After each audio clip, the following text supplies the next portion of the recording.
امام صادق علیہ السلام کی والدہ بی بی ام فروا بنت قاسم ابن محمد ابن ابی بکر. اور کیجئے گا, میں پھر سے دہراتا ہوں, بی بی ام فروا بنت قاسم ابن محمد ابن ابی بکر. اس خاطر ہے کہ جو عامت المسلمین ہیں ان کی جانب سے ریپیٹڈلی یہ کہا جاتا ہے کہ آپ کے جو امام ہیں ان کا جو جد مادری کے سے تعلق بنتا ہے وہ تو خلیفہ اول سے جا کے ملتا ہے.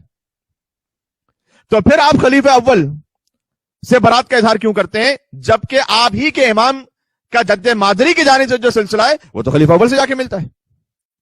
اچھا غور کیجئے گا بات اس اعتبار سے کہ ٹیکنیکلی یہ بات صحیح ہے کہ وہاں تک شجرہ ملتا ہے ام فروا بنت قاسم ابن محمد ابن ابی بکر. لیکن کمال کی بات یہ ہے کہ خود محمد ابن ابی بکر ان سے وہ شجرہ ملتا ہے جا کر, جو خلیفہ اول کے نسبی بیٹے ہیں. خود عامت المسلمین برادر اہل سنت محمد ابن ابی بکر کو اون کرنے کو تیار نہیں ہے. یعنی کیا؟ یعنی چند نسلوں بعد جا کر یہ دلیل قائم کریں گے کہ آپ کی امام کی والدہ ان کا شجرہ خلیفہ اول سے جا کے ملتا ہے, لیکن جو خود جہاں سے جس کے ذریعے سے ملتا ہے محمد ابن ابی بکر انہیں تو اون کیجئے پھر, اس لیے کہ وہ تو ہیں ہی خلیفہ اول کے ڈائریکٹ اولاد ہے نا, اور بی بی اسما بنت عمیس کے. لیکن خلیفہ اول کے فوت ہو جانے کے بعد امیر المومنین نے حضرت اسما بنت عمیس سے ازدواج کیا تھا اور محمد ابن ابی بکر کو اپنے گھر لے آئے تھے, اور جو محمد ابن ابی بکر کی پرورش ہوئی ہے وہ علی ابن ابی طالب کے گھر میں ہوئی ہے. سبحان اللہ. تو یہ جو شجرہ جا کے ملتا ہے, بلکہ حرز الدین نے اپنی کتاب مراقد المعارف کی دوسری جلد میں اس بات کو لکھا ہے کہ محمد ابن ابی بکر کو مولا علی علیہ السلام وہی نسبت حاصل ہے جو حضرت ابو ذر غفاری کو ختمی مرتبت سے حاصل ہے. سبحان اللہ. تو جب آپ یہ کہتے ہیں کہ شجرہ ملتا ہے تو جا کے پوری تفصیل بیان کیجئے پھر کہ اس میں حقیقت کیا ہے. تو حضرت محمد ابن ابی بکر نے تو خود تینوں خلافتوں کو غصبی شمار کیا, ان کے سٹینڈ سے بالکل واضح ہے, بلکہ جنگ جمل میں وہ اپنی خار کے مقابلے میں مولا علی کا ساتھ دینے کے لیے کھڑے ہوئے ہیں. کیا کہنے, سبحان اللہ, کیا کہنے. تو سبحان اللہ, اگر ایسے محب اہل بیت کی نسل کہ جس کے ارد گرد تو سب دشمن اہل بیت ہوں لیکن ان کا اپنا وجود محبت علی ابن ابی طالب سے سرشار اور چھلک رہا ہو, اس مرد مجاہد کی نسل سے اگر کوئی بی بی ہو تو حق ہی ہے کہ اپنے زمانے کے امام کی ماں قرار پائے.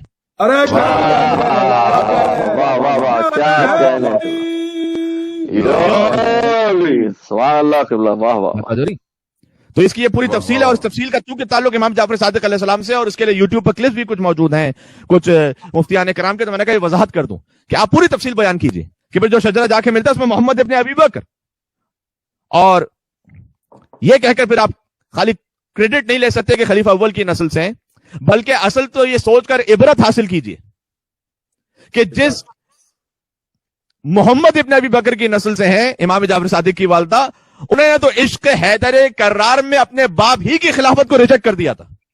سبحان اللہ. اب میں جملہ آپ کی خدمت میں کرنے والا ہوں, اور ریجیکٹ کرنے والے ہی کو رافضی کہا جاتا ہے. سبحان اللہ.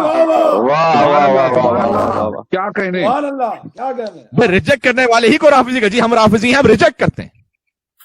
سبحان اللہ. ہر وہ کہ جس نے اہل بیت کے حق و غصب کے ہم ریجیکٹ کرتے ہیں. اور یاد رکھیے کہ بہت اہم درس ہے ہمارے لیے کہ آپ خود اور یہاں بچوں کی تربیت کے اعتبار سے باقی جو ساری ٹیکنیکل چیزیں ہوتی ہیں اور جو اہم باتیں ہیں ہمیں ماحول کے اعتبار سے خیال رکھنا ہے, ان میں جو بیس ہوتی ہے نا, بنیاد, کچھ ایک ہوتی ہے بلڈنگ, اس میں آپ کو ایک ظاہر نظر آ رہا ہوتا ہے, کچھ اس میں ڈیکوریشن کی چیزیں ہوتی ہیں, کچھ اس میں کچھ کام کی چیزیں ہوتی ہیں, لیکن ایک ہے بنیاد, سلیبس, جہاں پر بنیاد بہت زیادہ امپورٹنٹ ہے. بنیاد میں گھٹی میں ملا دیجئے اپنے بچوں کے لیے دو باتیں, ایک یہ کہ معصوم 14 کے علاوہ ہے نہیں کوئی. سبحان اللہ. کیا کہنے, کیا کہنے. دنیا کی کوئی بڑی سے بڑی ہستی آ جائے, معصوم 14 ہیں. بے شک. سلامت رہے, سلامت رہے, سلامت رہے قبلہ. کیا کہنے, کوئی آ جائے, معصوم فقط 14 ہے, اور ہمیں رشتہ داریوں کو اور تعلقات کو دیکھنا ہی نہیں ہے. بے شک. جو معصوم علیہ السلام کی محبت سے سرشار ہے, وہ چاہے کسی خاندان کا ہو, وہ ہمارے سر کا تاج ہے. اور اگر کسی کے دل میں ذرہ برابر بھی بغض ہے یا شک و شبہ ہے, چاہے وہ ہماری اپنی محفل میں بیٹھا ہوا بظاہر جسم اس کا یہاں ہمارے ساتھ کوئی تعلق نہیں اس سے ہمارا. بے شک. سبحان اللہ. یہ بہت اہم ہے. میں بتا رہا ہوں آپ کو ماشاء عقائد اللہ۔ کے معاملے میں جیسے جیسے حالات بڑھتے جائیں گے بہت سخت حالات آنے والے ہیں۔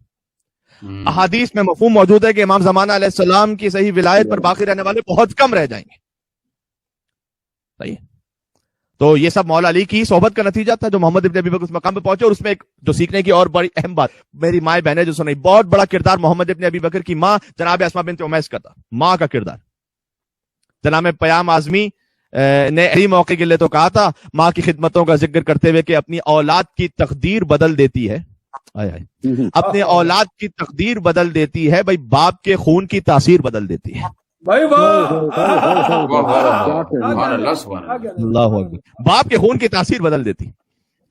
تھوڑا سا ایسے شبیہ معاملہ یزید کے بیٹے کے ساتھ بھی ہوا ہے، اگرچہ کہ کوئی تقابل نہیں ہے یزید کے بیٹے میں اور محمد ابن ابی بکر میں، زمین آسمان فرق ہے، میں تقابل نہیں کر رہا، لیکن میں سمجھانے کے لیے عرض کر رہا ہوں کہ اس کی ماں بھی کم از کم اسے اتنا تو تربیت دے دی تھی کہ سگے بیٹے ہی نے باپ کو ڈسون کر دیا تھا، اور یہ شہادت امام حسین علیہ السلام کا اتنا گہرا اثر تھا کہ بیٹا ہی باپ پر تبرہ کر رہا تھا۔ اب پھر میں جناب پیام اعظمی صاحب کے چند مصرے آپ کو سنا دوں کہ صدیوں میں جو ابھری تھی وہ تصویر بدل دی، نسلوں سے جو بگڑی تھی وہ تقدیر، نسل بگڑی چلی آ رہی تھی نا بنی امیہ کی، لیکن نسلوں سے جو بگڑی تھی وہ تقدیر بدل دی، فرزند یزید اور خلافت سے ہو بیزار، تو نے تو اموی خون کی تاثیر بدل دی۔ کیا کہنے کیا کہنے۔ بات بھائی مل کے ایک صلوات بھیجتے ہیں مولا جعفر ابن محمد صادق علیہ الصلوۃ والسلام پر۔ اللهم صل على محمد وآل محمد وعجل فرجه۔